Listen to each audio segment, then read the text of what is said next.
Bonjour tout le monde, j'espère que vous allez bien. Donc on va faire une petite vidéo aujourd'hui parce que je sens une frustration extrême en fait. Une frustration extrême de ne pas...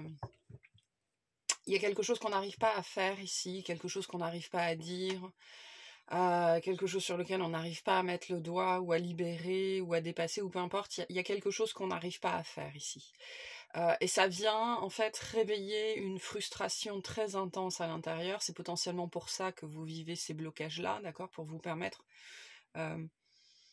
de dépasser ou de mettre au rebut en fait quelque chose qui ne fait plus sens, qui potentiellement n'a jamais fait sens à l'intérieur de vous. Cette frustration que vous sentez en ce moment, la première chose, la première étape, ce que j'entends, la première étape, c'est de vous dire qu'elle n'a rien à voir avec la situation actuelle, en fait. Elle vient réveiller quelque chose de fort, de fondamental, c'est le mot que j'entends, de fondamental à l'intérieur de vous, c'est-à-dire quelque chose sur lequel vous vous êtes fondé, sur lequel vous vous êtes construit. Donc on est dans le domaine du conditionnement, mais plus spécifiquement on est dans le domaine de la croyance sur soi-même en fait, ce que je considère être vrai sur moi, qui face aux situations que je ne contrôle pas, que je ne maîtrise pas ou qui ne se passent pas comme je voudrais qu'elles se passent, vient se réveiller en fait extrêmement fortement. Et je sens quelque chose ici vraiment qui est... frustration / angoisse, hein, qui peut nous faire vivre des choses en dents de scie, potentiellement des résurgences assez intenses au niveau émotionnel.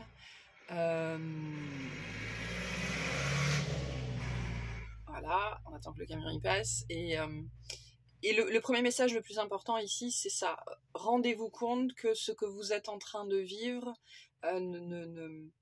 potentiellement, vous le savez d'ailleurs, ça ne devrait pas générer autant de frustration ou autant d'angoisse ou autant de ressentiment. Donc il y a bien cette idée qu'on essaye de vous... il y a quelque chose qui essaye de dégorger ici, qui essaye de sortir de vous. Pourquoi ? Parce que au niveau de votre cœur vibratoire, vous ne vibrez plus à la même fréquence en fait que ce souvenir-là, cette mémoire-là, cette émotion-là. Et donc elle cherche à sortir de vous. Donc il faut la laisser sortir, et pour la laisser sortir, il faut la ressentir, c'est le seul moyen, d'accord ? Alors, quel est le premier message qu'on veut nous faire passer ? S'autoriser à ressentir, c'est ce que je ressens ici, s'autoriser à ressentir pleinement cette frustration, cette colère. J'ai vraiment des choses très fortes, hein. Pour certains, j'ai de la haine. Quelque chose qui n'a pas été ressenti parce que c'était trop fort, parce que c'était inapproprié, et c'est ça qui essaye de se manifester, en ce moment. Je crois que c'était dans l'extension de la météo énergétique hier, on avait déjà cette carte-là qui vient confirmer qu'on est bien au coup d'envoi d'une nouvelle saison de jeu, d'une nouvelle saison cosmique. Et ce qu'on vit en ce moment nous permet justement de... il y a besoin en fait de cette résurgence et de cette élimination que vous vivez en ce moment pour ne pas faire un faux départ. Voilà. Allez, quel est le premier message qu'on peut nous donner par rapport à cette situation, s'il vous plaît ? Le premier message, merci. Hop, on a lâche-toi la grappe. La vaisselle, le repassage, les enfants, le ménage, ta soirée repoussée avec Julie, ton ex dont tu es toujours accro, ton four qui a pris feu et ce courrier super important que tu attends, il est grand temps d'arrêter de te fouler le cerveau. Laisse le miracle du lâchage de grappe agir. Et si tu te détachais de ces prises de tête en cultivant le lâcher-prise, d'accord ? Donc il y a une fixation en fait. Vous faites une fixette, vous faites une fixation sur quelque chose, comme si c'était la fin du monde, l'absolue fin du monde, alors que pas du tout. On vient aussi vous rappeler avec cette carte que ce que vous vivez intérieurement n'a en vérité globalement rien à voir avec ce qui se passe dans cette situation-là. C'est une résurgence, ok ? Il est temps de prendre conscience que c'est une résurgence et d'aller à la découverte. C'est pas la découverte, on me dit d'être dans l'accueil de cette résurgence plutôt que de l'appréhender via le mental, au travers de la récrimination, de la flagellation, de je suis nul, je sers à rien, j'y arrive pas, etc. C'est de ma faute, autour du blâme en fait, d'accord. S'il y a du blâme, ça veut dire que le blâme en lui-même fait partie de l'émotion à la base, et on vous a appris que si vous galériez potentiellement, si vous n'arriviez pas à dépasser quelque chose ou à comprendre quelque chose, c'était de votre faute. Alors que pas nécessairement. D'accord ? Donc la première étape ici, c'est de dépasser le blâme dans lequel ce genre de situations qui sont au-delà de votre contrôle vous mettent. Ok, ça fait partie aussi des mensonges, des conditionnements qui vous ont été transmis, que vous devez toujours avoir le contrôle sur les choses, sinon on va vous blâmer pour ça. Voilà, il y a un premier message déjà ici. On va prendre un petit peu de tarot sur la situation en elle-même. J'ai cette sensation qu'il y a quelque chose que vous essayez de faire. Ça peut être différent pour chacun, pour chacune, d'accord ? Mais on va déjà se concentrer sur la situation.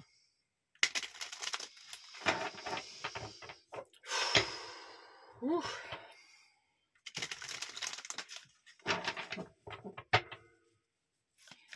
Allez, qu'est-ce qu'on nous dit ici, s'il vous plaît, sur cette situation? On va faire un tirage en croix pour la situation. Alors, on a un 5, on va le mettre là. Pouf. On a un 5 de coupe dans la situation actuelle. L'aspect positif de cette situation, s'il vous plaît. On a le diable. L'aspect difficile de cette situation. On a le 9 de coupe. Le résultat de cette situation, s'il vous plaît. Le résultat de cette... Non, elle n'est pas sortie. La tour. La synthèse de cette situation. Il y a quelque chose qui doit exploser ici. Le 10 de denier, à l'envers. En dos de deck, on a le 2 de denier. Donc une énergie d'instabilité. On ne sait pas ce qu'on doit faire, d'accord ? Est-ce que c'est bien ? Est-ce que c'est pas bien ? Est-ce que je dois y aller ? Est-ce que je dois pas y aller ? Il y a bien une décision à prendre. Peut-être que la problématique se trouve d'ailleurs sur la décision, en fait. C'est même pas nécessairement que vous savez ce qui est bien ou ce qui n'est pas bien, c'est à quel moment est-ce que je dois choisir, comment est-ce que je dois choisir, qu'est-ce que je dois choisir. La problématique peut-être se trouve sur la notion de décision en elle-même. Difficile de trancher, difficile de choisir, des choses comme ça. Il y a aussi des notions d'investissement avec le 2 de denier. Sur quoi je dois parier, sur quoi je dois investir. Est-ce que c'est la bonne personne? Est-ce que c'est le bon choix? Est-ce que c'est le bon travail? Est-ce que c'est la bonne méthode? Est-ce que c'est la bonne option? Est-ce que machin? Est-ce que... Mais en tout cas, le 2 de denier nous dit bien qu'il y a une problématique au niveau de la décision ici. Et au niveau de l'investissement. On parle beaucoup de l'investissement depuis quelques semaines. Le 2 de denier peut aussi nous parler d'un investissement où on n'a pas le choix, il faut le faire, il faut aller par là. Et dans ce cas-là, on en revient à notre problématique de décision, c'est-à-dire j'ai pas le choix que d'aller par là, par exemple. Votre voiture tombe en panne, vous n'avez pas de choix que de l'amener au garage, peu importe ce que ça va vous coûter en fait. Il y a cette idée que il y a une absence de choix finalement ici, ou alors on le vit comme ça. Et il y a bien ici cette idée de devoir investir sur un choix qu'on n'a pas fait, ou un choix si on avait eu le choix, on l'aurait pas fait. Et c'est potentiellement ça qui nous met dans l'instabilité en fait. Il y a cette idée d'une décision qui a peut-être été prise malgré nous, ou alors qu'il faut prendre parce qu'on est, et je mets des guillemets là-dessus, victime des événements, d'accord, victime d'une situation de vie, voilà, et quelqu'un qui nous rentre dedans, et ben voilà. Dans l'instant, c'est difficile ce que ça nous apporte de voir ce que ça nous apporte de positif. Mais il y a bien cette idée ici qu'il y a autre chose derrière. Hein. Il y a autre chose derrière, mais ça nous demande d'investir une part de nous-mêmes. Ça peut être de l'argent, ça peut être du temps, ça peut être s'investir intellectuellement, ça peut être s'investir manuellement. Voilà, il n'en reste pas moins qu'ici, il y a bien une situation dont on se serait passé avec le 5 de coupe. et qui nous demande malgré tout de poser des actions. Ça peut réveiller fortement l'injustice, mais plus spécifiquement, j'ai vraiment la notion de blâme ici. Ça réveille le fait que on vous a potentiellement élevé ou appris que quand vous n'étiez pas en contrôle de la situation, quand vous n'aviez pas les réponses, quand vous n'étiez pas dans la maîtrise, eh ben c'était de votre faute. C'est-à-dire, c'est cette idée que peu importe ce qui se passe, que ce soit bien ou que ce soit pas bien, que ce soit de votre faute ou enfin de votre ressort ou pas de votre ressort, si vous ne maîtrisez pas la situation, c'est de votre faute. Voilà. Donc quelqu'un qui vous rentre dedans, c'est de votre faute. Votre chat qui fait une connerie, c'est de votre faute. Votre gamin qui fait une connerie, c'est de votre faute. Ce genre de choses ici, j'aurais dû contrôler la situation, j'aurais dû m'attendre à, j'aurais dû prévoir, j'aurais dû savoir, j'aurais dû machin, un espèce d'hyper responsabilité en fait. Et je le dis de temps en temps dans les guidances, quand on est dans l'hyper, d'accord, on est dans un conditionnement, voire dans une réponse traumatique. Donc il y a quelque chose ici là-dessus. Pour certaines personnes, le blâme de ne pas savoir quoi faire, ou le blâme de ne pas contrôler les situations, de ne pas contrôler les autres, de ne pas contrôler la vie. J'aurais dû savoir, j'aurais dû prévoir, j'aurais dû machin, j'aurais dû truc. C'est pour ça qu'on vous dit lâche-toi la grappe. Voilà, il est temps d'apprendre à vous lâcher la grappe. Vous n'êtes pas responsable de tout ni de tout le monde. Vous êtes responsable de vous-même, de ce qui vous traverse, de ce qui est à votre portée. Et si votre voisin choisit d'emboutir votre bagnole, vous ne pouviez rien y faire. Ok, vous êtes responsable aussi de de vos connaissances. Ok, s'il y a quelque chose que dans une nouvelle aventure, un nouvel apprentissage dans lequel vous voulez vous embarquer, vous n'êtes responsable que de votre niveau de connaissance. Si vous êtes au niveau 3 et que quelque chose arrive alors que quelque chose qui est au niveau 10 arrive, vous ne pouviez pas prévoir, vous ne pouviez pas savoir en fait. Voilà, donc c'est pour ça qu'on vous dit lâche-toi la grappe. Vous n'êtes pas responsable de tout. Donc, qu'est-ce qu'on a dans cette situation? On a un 5 de coupe. Donc, on a une situation décevante. On a une situation, on n'arrive pas à accepter le résultat d'une situation, on n'arrive pas à accepter qu'il faut passer à autre chose, on n'arrive pas à accepter qu'on a perdu quelque chose en fait. Le 5 de coupe, c'est cette énergie où, voilà, on avait 5 coupes, on en a perdu 3, et plutôt que de réussir à se réjouir d'avoir toujours ça, ben on est là-dessus en train de se lamenter. Ça n'a pas fonctionné, j'ai perdu ça, je suis bonne à rien, je sers à rien, je sais pas faire, bla bla bla bla bla bla bla. C'est cette énergie de lamentation en fait, où pour X raisons en fait mon cerveau, mon système nerveux tourne en boucle sur le négatif sans réussir à s'en sortir. C'est pour ça que le 5 de coupe, c'est aussi potentiellement l'énergie de la dépression. C'est aussi l'énergie où nos systèmes internes sont tellement englués dans leur gang en fait, qu'ils n'arrivent pas à sortir d'un système de pensée, d'un mode de pensée, et on tourne en rond. Le 5 de coupe peut aussi nous indiquer que notre cerveau en tant qu'organe, notre système nerveux en tant que système a besoin d'une aide, d'accord, alors ça peut être n'importe quel type d'aide, mais si on n'arrive pas à sortir d'un schéma par soi-même, c'est qu'on a besoin d'aide. Le 5 de coupe vient nous rappeler cette évidence-là, en fait, que si on est coincé pendant trop longtemps sur le négatif et qu'on tourne en rond et qu'on tourne en rond et qu'on tourne en rond, et qu'on n'arrive pas par soi-même à se lâcher la grappe pour en sortir, c'est qu'on a besoin d'aide. D'accord ? C'est important aussi de revenir à ça. Donc on a bien avec ce 5 de coupe une situation gouvernée par la déception. Voilà, on est dans la déception, on n'a pas eu ce qu'on voulait, on n'a pas pu faire ce qu'on voulait, on n'a pas eu le résultat qu'on voulait. Ça c'est pour l'aspect le plus positif, et l'aspect le plus négatif selon les situations, on a perdu quelqu'un, on a perdu quelque chose, on a perdu de l'argent, on a perdu du temps, et on n'arrive pas à s'en remettre en fait, on n'arrive pas à passer au-delà de ça, d'où la notion de frustration. Ok. L'aspect positif de ça avec le diable. Le diable dans un contexte positif, un contexte plus, d'accord, est une carte extrêmement puissante. Déjà, on est dans une arcane majeure, donc on est dans une leçon. On est dans un apprentissage, on est dans un dépassement de conditionnement, de peur ici, de quelque chose vraiment de très enchaînant à l'intérieur. Donc on est dans une énergie de libération. Vous vivez cette situation pour libérer quelque chose de profondément ancré, enchaîné, d'accord, hein, vraiment enchaîné à l'intérieur de vous, au travers de votre éducation, de vos conditionnements, de vos croyances, de vos schémas, de tout ce qui vous a été légué, d'accord. Et donc, le diable ici nous parle d'une libération, nous parle d'un affranchissement, nous parle d'un dépassement de soi, en fait, d'un dépassement vraiment d'une chaîne, d'une entrave, d'une attache, de quelque chose d'extrêmement limitant, extrêmement rabaissant à l'intérieur de vous. Donc c'est pour ça qu'en introduction de ce message, il y avait ce message très insistant, vous ne vivez pas ça par hasard. Et la situation que vous vivez actuellement, on s'en fout en fait, c'est pas le sujet. D'ailleurs, si vous prenez 3 pas de recul par rapport à ce que vous vivez, vous savez très bien que votre réaction elle est potentiellement disproportionnée par rapport à ce qui se passe. Donc c'est bien cette notion que la situation actuelle n'a que très très peu à voir avec le vrai problème, qui est ceci. Voilà, quelque chose de toujours profondément, auquel vous êtes toujours profondément attaché en fait, et qui demande à être libéré. Donc il y a une chance importante ici d'évolution, de grandir, de maturité personnelle.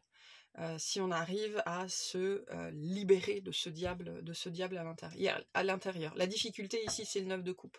C'est justement, les choses ne se passent pas comme je voudrais qu'elles se passent, je n'arrive pas à avoir ce que je veux, je suis malheureuse, je comprends pas ce qui m'arrive, je me sens démunie, dépossédée, je perds des choses. Le 9 de coupe à l'envers, le 9 de coupe représente le contentement, j'ai tout ce dont j'ai besoin.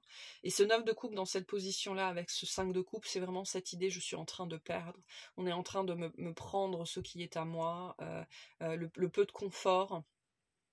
Le peu de sécurité, c'est de l'insécurité émotionnelle aussi qui est en train d'être réveillée. Ben, fatalement, si on a un diable à l'intérieur qui s'agite, il doit y avoir beaucoup d'insécurité émotionnelle. Donc ici, ce qui est compliqué, c'est la réponse émotionnelle en fait face à l'insécurité. Ok, et à la peur de perdre et à la peur du manque. On peut être sur des questions financières ici avec le diable, d'accord? Donc ce que vous vivez vient potentiellement réveiller des peurs de perdre, des peurs de manquer qui sont très handicapantes finalement. Et ce que j'entends, c'est que ça vous empêche de vivre une vie saine, ok? Donc ça, c'est l'aspect difficile de cette situation, c'est ce que ça vient réveiller en fait. Et par-dessus ça, comme avec le 9 de coupe, on est dans la réalisation du souhait. Il doit y avoir par-dessus aussi de la victimisation, c'est-à-dire ça marche jamais pour moi, c'est toujours pour les autres, quand c'est pour moi, il n'y a rien du tout, l'univers m'en veut, des choses comme ça hein, qui peuvent remonter avec en même temps. Donc le blâme,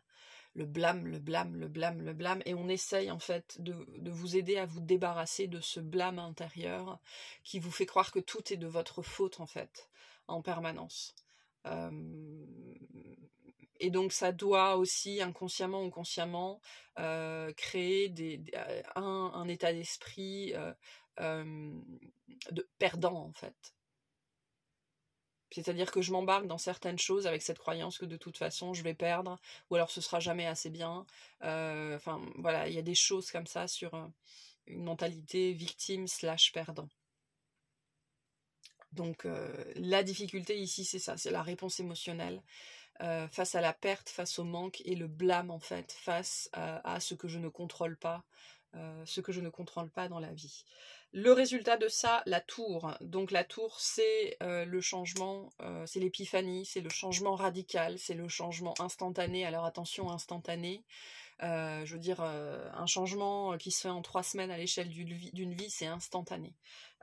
Donc le but étant aussi la déconstruction avec la tour. D'accord, on est ici dans une déconstruction avec le 10 de denier très lié à la prospérité, à la richesse, à la réussite, à la sécurité matérielle. Hein. Pour certains, il y a vraiment ici des questions liées à l'argent.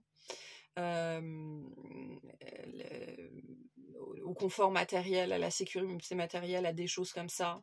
Et il y a vraiment cette idée que d'une façon ou d'une autre, il y a quelque chose qui n'est pas sain. De toute façon, quand on a le diable, on a quelque chose qui n'est pas sain, qui essaye d'être expurgé ici. Je vois, vous savez, un gros furoncle qu'on viendrait faire exploser.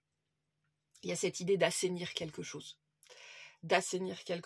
Donc, la tour nous parle bien, il va y avoir une épiphanie, il va y avoir une révélation, votre tête va exploser, d'accord, il va y avoir une compréhension, le but étant d'arriver à cette compréhension. Sur la vision du succès, d'accord, ou sur, au-delà de la vision du succès, je peux avoir ici des gens qui, du fait de leur branchement neuronal, la façon dont fonctionne leur cerveau, leur éducation, pensent que ça c'est le malheur vous savez, des enfants doués. C'est-à-dire que les enfants doués, ils font tout, ils réussissent tout naturellement. Ils font tout facilement, ils comprennent tout rapidement. Et donc ce sont des enfants qui ne sont absolument pas éduqués à l'effort. Non seulement à l'effort, mais à la notion du temps. D'accord, c'est-à-dire le temps que prennent les choses. Il y a une immaturité ici là-dessus, et bref, ça donne des adultes qui galèrent en fait, en vérité, qui galèrent parce qu'ils ont cette croyance très profondément ancrée à l'intérieur d'eux, que s'ils ne réussissent pas comme ça, on retrouve cette notion du blâme, ben en fait ils sont nuls, ils servent à rien, c'est trop difficile et ils abandonnent. Voilà. Ça peut être un exemple, mais ça peut être plein d'autres choses ici. En tout cas, on a bien cette notion de sortir d'une immaturité. Le 10 de denier représente la maturité, représente l'arbre qui est en pleine saison, où il donne des fruits très mûrs. D'accord, et donc, à l'inverse, c'est l'immaturité. Donc le but ici étant de se défaire, mais vraiment de façon très forte, de se libérer, de s'émanciper d'une immaturité sur la notion de la sécurité émotionnelle, et sécurité matérielle. On a les deux avec ce 10 de denier et ce 9 de coupe. Et comment j'achève ça, comment j'arrive à ce niveau-là. Et là, je dois potentiellement m'adresser à des gens, qu'ils aient 10 000 euros sur leur compte en banque ou 100 000 euros sur leur compte en banque. Cette peur de manquer, cette peur de perdre, elle est toujours là. Voilà. Donc il y a un sujet là-dessus, et en tout cas on vous invite à vous concentrer sur ce sujet-là en fait, et à comprendre d'où ça vient, cette incapacité, parce que je dois avoir ici vraiment des gens qui font des fixations sur des choses, on parle ici de choses toutes petites, hein, vraiment bateau, mais qui prennent toute la place en fait. Parce que ça vient réveiller un monstre à l'intérieur, ça vient réveiller un diable à l'intérieur qui vous fait croire que vous devez tout savoir, que vous devez tout maîtriser, que vous devez tout réussir, que rien ne doit jamais sortir de vos plans. Et en plus, au-delà de ça, il y a aussi la peur de perdre, la peur de manquer, et il y a une vraie instabilité émotionnelle à la racine de ça, en fait. Et on essaye de vous amener à cette instabilité émotionnelle qui vous fait croire que à chaque fois que quelque chose ne se passe pas selon vos plans, ben votre réalité tout entière, votre monde tout entier est en train de s'effondrer, d'accord? Et ça, on est vraiment dans les mécanismes de l'enfance, où l'enfance est une période d'impuissance terrible en fait. Il y a voilà, cette immaturité à l'intérieur de vous qui est toujours présente et qui est en train en ce moment d'être malaxée, malaxée très fortement, pour pouvoir être assaini et apaisé en fait. C'est ce qu'on essaye de vous dire aujourd'hui. Donc essayez de prendre conscience de ça pour aller à la racine, à cette racine émotionnelle là.